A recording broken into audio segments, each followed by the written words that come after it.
Radio for Justice brings you up to the minute news and conversation around the criminal legal system in Colorado and beyond. Welcome to Up to the Minute. Hello, and thank you for joining us on Colorado Radio for Justice, Up to the Minute. This week, we're at the Colorado Criminal Justice Reform Coalition, and my guest today is Kyle Giddings.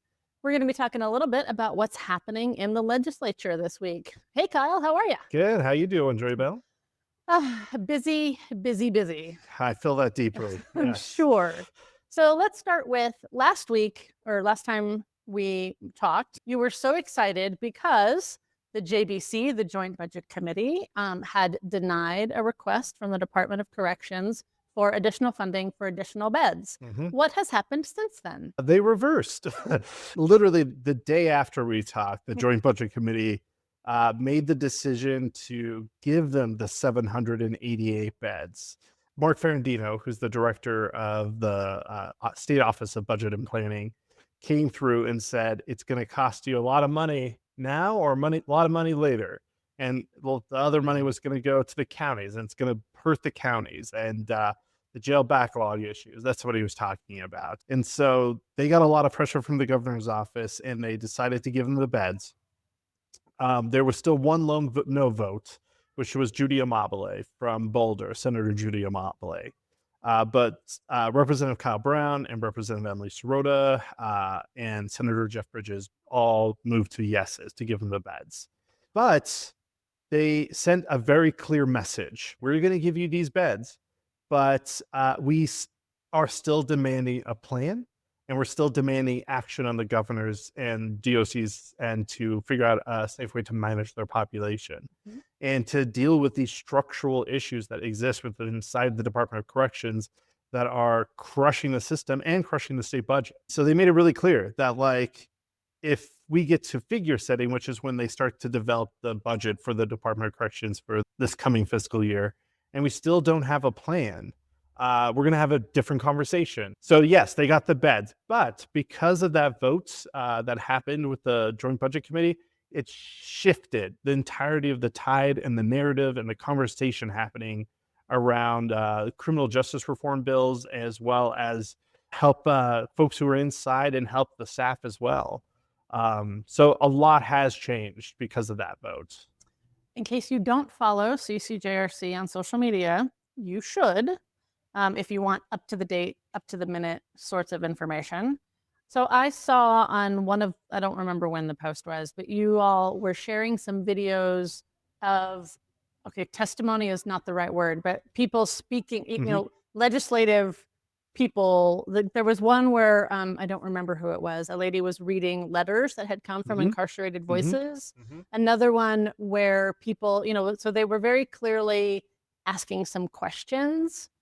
I don't recall seeing that before. So it's sort of a twofold question.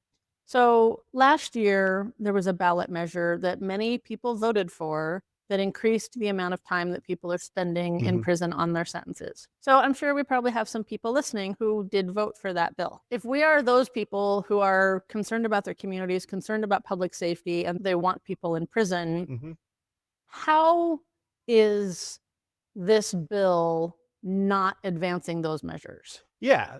Well, when it comes to that, I want to be really clear.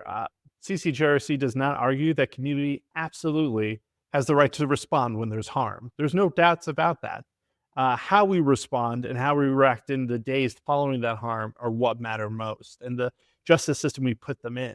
Right now, the Department of Corrections is in a situation where there is no treatment, there is no access to programs. It is now becoming incredibly overcrowded, and having folks go in based off the Initiative 128 and having to serve 85% of their sentence is only setting up not only those folks, but the whole system to fall short and fail. So I would ask the question back to folks who were for Initiative 128, what does justice look like for you? Is it someone having to serve 45 years for a crime and never getting a single day of earned time? because we've seen in other states where they do have that, like Arizona, where after they passed a similar truth in sentencing kind of structure, their prisons became very overpopulated with older folks because that population ages while they're sitting in there. Right. Obviously, they become incredibly expensive as well because of medical costs. And the situation also becomes much more violent. So is that the idea of like repayment to society people have? Because there was a time in history in this country where people who even committed very violent crimes served like usually no more than like 25 years, unless they were very heinous crimes and they needed to go away for life without possibility of parole. Like most violent crimes tend to be crimes of passion, where the person has very low recidivism rates and they go into prison, they got reformed and they work through their issues. We're not in that system anymore here in Colorado, for sure. Maybe in other states, but not Colorado. The Department of Corrections is at a boiling point. It is not a place where many people get to go and like turn their lives around anymore. It's like this past year, 2025, teachers, maintenance workers, as well as case managers and even the re-entry parole officers did 45,000 hours of cross posts. So that means instead of doing their job, teaching classes, doing maintenance, or anything connected to the other jobs, instead of doing those jobs, they were doing security. They're sitting in a unit. They're sitting in a unit doing security instead of teaching GED classes, teaching people the classes they need to get out on parole. So while I agree, people should be held responsible for the choices they made, how we treat them once they end up in the carceral system, making sure they actually get access to treatment and rehabilitation and move through the system in a proper way that it's supposed to be designed to do. It's supposed to be designed to rehabilitate people. Now we can have a long discussion about does prison actually really rehabilitate people, but DOC is failing at the basics of providing classes, the things they're required to have before they are allowed to go on to parole. DOC is failing to safely manage their population. You know, there was a time in this country where people convicted of violent crimes, which tend to be crimes of passion, crimes where it was a one-off, low recidivism rates for folks like that, faced like 25 years versus what people are facing now, 40 plus years, and sometimes life without the possibility of parole. And that doesn't make sense to me. I would go back to ask them, like, what is your idea of justice? Is it someone turning their life around, being rehabilitated and finding a new path forward? Or is it someone sitting inside of a system that is at a boiling point without access to treatment or access to classes to better themselves? Having the ability to go to classes, to participate in things is important. And we've talked a little bit on past episodes, like the sex offender treatment. The waiting lists for that are incredibly long. People are not able to get to for a variety of reasons. No judgment. They can't get to treatment. But that's going to be an issue that's going to have to be addressed. I know there's a lawsuit pending. But, for people to get, we want them to get treatment. So to the videos you're talking about, the folks, 12 members of the state house voted against the DOC supplemental because they're like, what are we doing? And this year, when we're cutting healthcare, we're cutting higher education, we're cutting access to basic programs that Coloradans depend on because our budget situation is so dire, why are we giving the Department of Corrections $87 million more to expand their prison capacity and medical caseload, when maybe the people that are costing the state a lot of money for medical care should be out in community on Medicaid, where it costs way less for us, instead of inside of DOC where they've likely aged out of crime and all that cost falls onto the state. There's no federal dollars to help with that. Why are there almost 5,000 people past parole eligibility sitting inside of the Department of Corrections right now? What about all the people sitting on the table list that can't, are stuck in this purgatory and can't get out? What do we do about all those folks? And so the representative Yara Zokai read the letters from folks who are currently inside about the dire situation that is going on. Big shout out to Legislative Inside for getting those letters and getting them into the representative's hands so she could go. It is not often or ever that an elected official sits on the floor of the House or the Senate and reads the notes and the words of someone that is currently incarcerated in a prison. So it was a big deal. And so there was a lot of debate about what are we doing? We spent only $11,000 to per student in Colorado, but we spent $57,000 for a prisoner for 1 year. And that's if they're perfectly healthy and have no issues. So for folks who might not know, right, they don't understand. When we say it's going to cost you on one end or the other, what sort of costs are we talking about? Yeah, so the county is paid by the state $77, I believe it is, per day per inmate who's sitting inside of a county jail waiting to go to the Department of Corrections.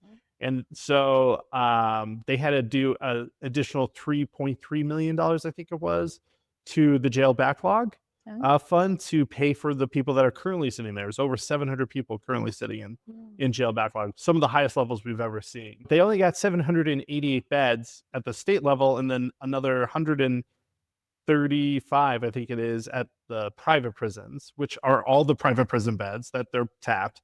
All the state beds are now tapped as well.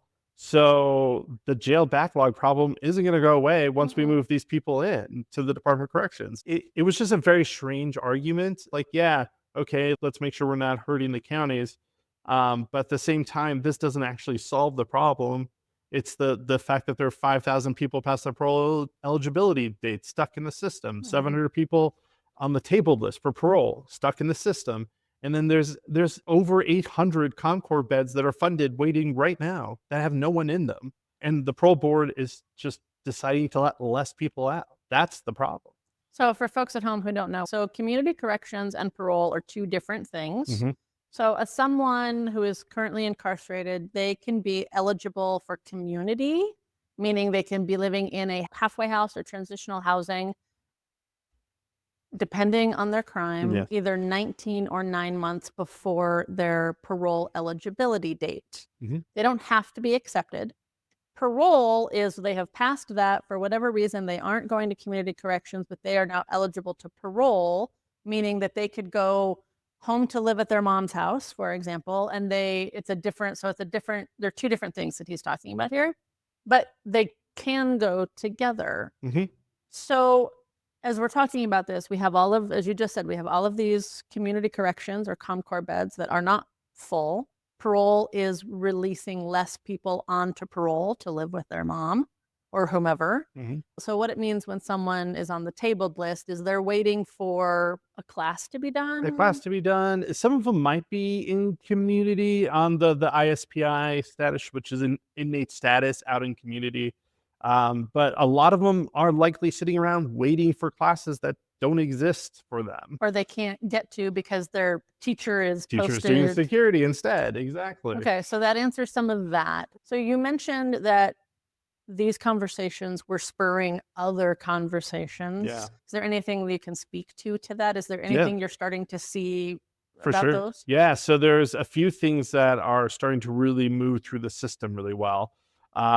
Since the win at JBC, the governor's office and the Department of Corrections have been engaging with us on the prison population management measures to help those folks who are stuck in the red tape, stuck in the purgatory of not being able to get a class inside of DOC.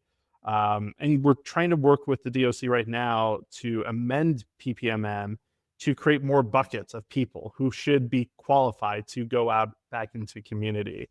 And so they're working in good faith with us, and because that tide has shifted. And then also there's a working group that's being discussed right now, a independent from the legislature working group that is, or I guess I should say independent from the Department of Corrections, who would have members appointed from community as well as staff from the DOC, probably some DOC folks too, and then some probably members from the governor's office who all have the ability to help fix the structural issues going on in DOC. we've been or at least trying to pass one bill at a time, try to fix the issues inside of DOC. And it's just clear that those days are gone. Like we can't if we just passed one bill a year, we'd be here. It would never be fixed. And so we need a group who's working together to create a plan and then has power to help implement that plan and fix the structural issues, the bottlenecks that are happening with folks getting stuck and not being able to get onto parole. Some folks at home might not understand what this means. So can we talk about what some of those structural issues are? What are you seeing that needs that sort of attention? Yeah, there's like ComCore acceptance rates. Right now they're abysmal in some counties, great in other counties. So fixing that kind of stuff. That's one bottleneck. So people just being accepted into community corrections / halfway houses. Another one of the bottlenecks is maybe we should create a pathway for people to get their required treatment or classes in community who are just stuck in there with no access to treatment or classes. Another one is if you're like already within 120 days of your mandatory release date, let's give you 60 days of earn time and you start planning your parole plan and you get out. So just like cleaning up the system and cutting away the red tape mainly, just to help the populations who can get out, get out. And so, yeah, we're really excited to like be working with everybody to like try to get that across the finish line. And we're talking with members of JBC, the Joint Budget Committee, about like how this is something we really think could help manage the population, and it's not going to fix the problem. There's the other structural issues of the lack of accountability with the parole board not releasing people, as well as the broader conversation about access to treatment for like people with sex offenses. There's currently litigation going on around that. There's a lot of things that like this bill won't fix, but it is like a beginning to help take some of the pressure. You have a pressure cooker, which the DOC is a pressure cooker right now. Right now I often refer to it as riot soup, what they're doing.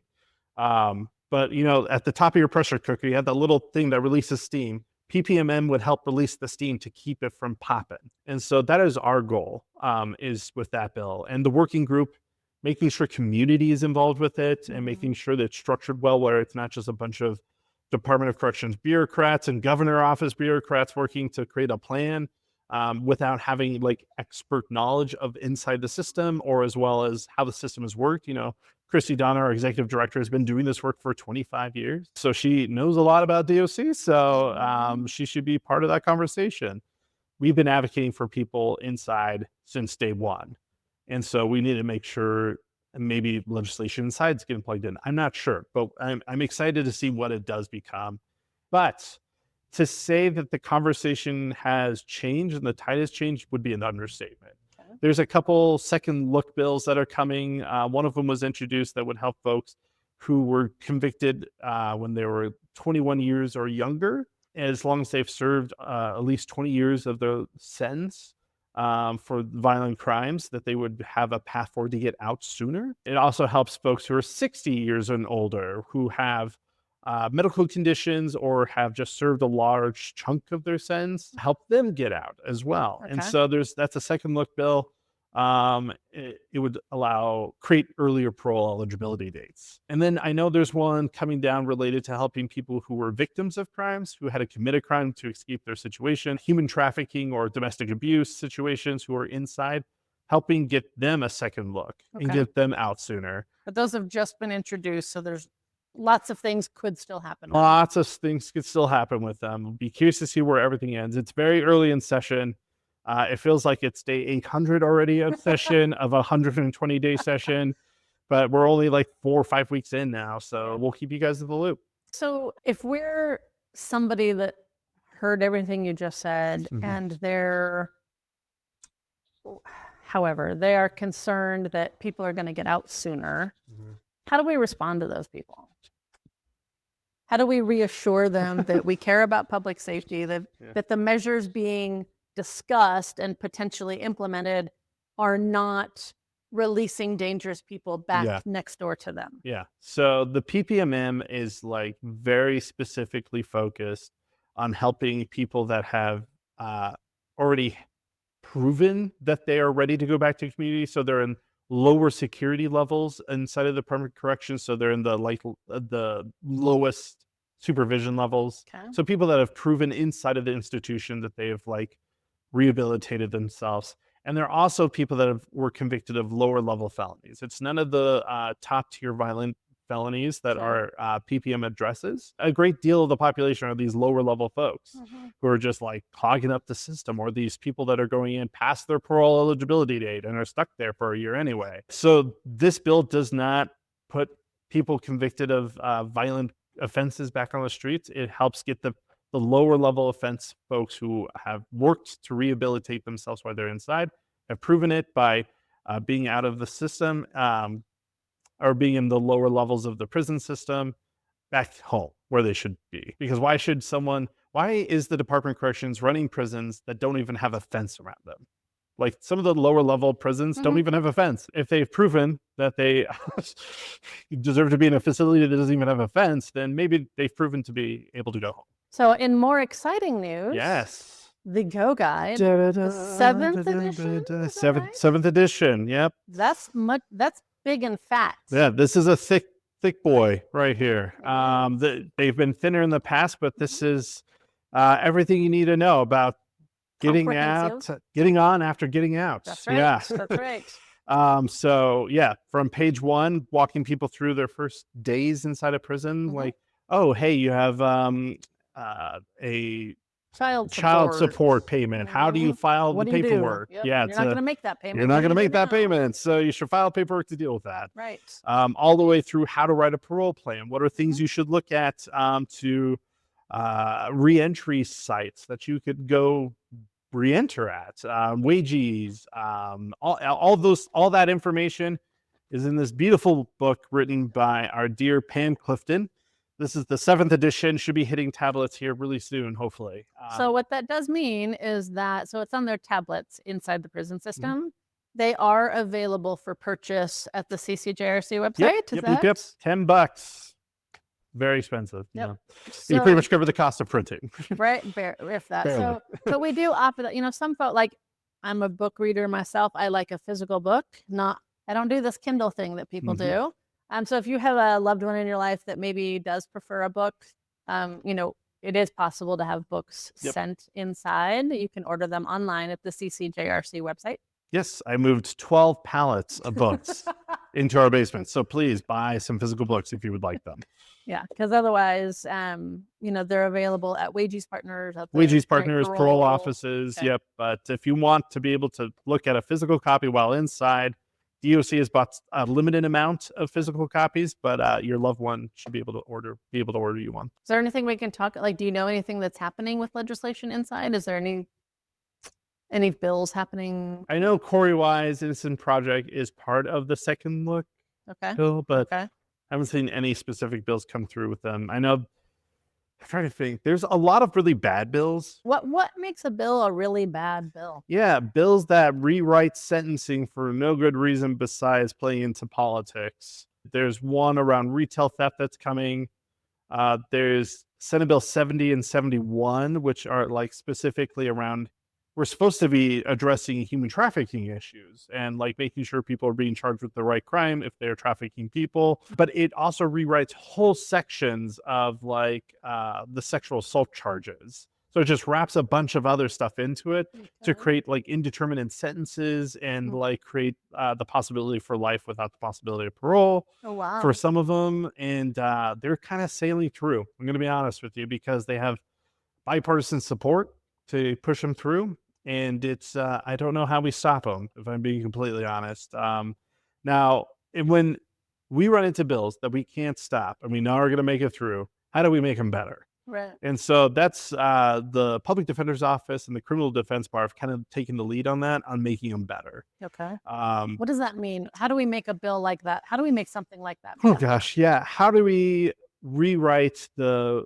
attempted rewrite of the sentencing structure? Like, okay, you say this, but let's add provisions that allow for first-time offenders to be redirected in a different direction instead of prison, that kind of stuff. So how do we tweak the knobs of justice to make it to where folks are able to avoid going to prison, because it eliminates, if I understand it correctly, and I might be speaking wrong, but from what I've been told, is that it eliminates all the probation eligibility on every single one of those crimes. And so it would all be county or prison time. So that's a big change from where it is right now. Huge change. Yeah.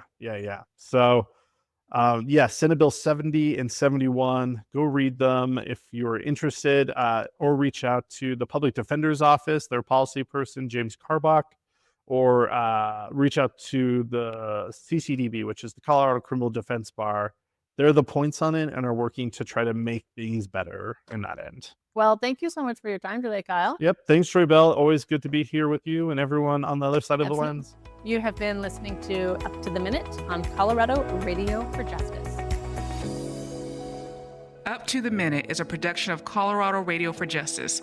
Tune into our 24/7 broadcast on www.radioforjustice.org. Listen on the app from the App Store and Google Play. Catch this show and other original works shifting the narrative on the criminal legal system on Apple Podcasts, Spotify, YouTube, or wherever you get your podcasts. Colorado Radio for Justice.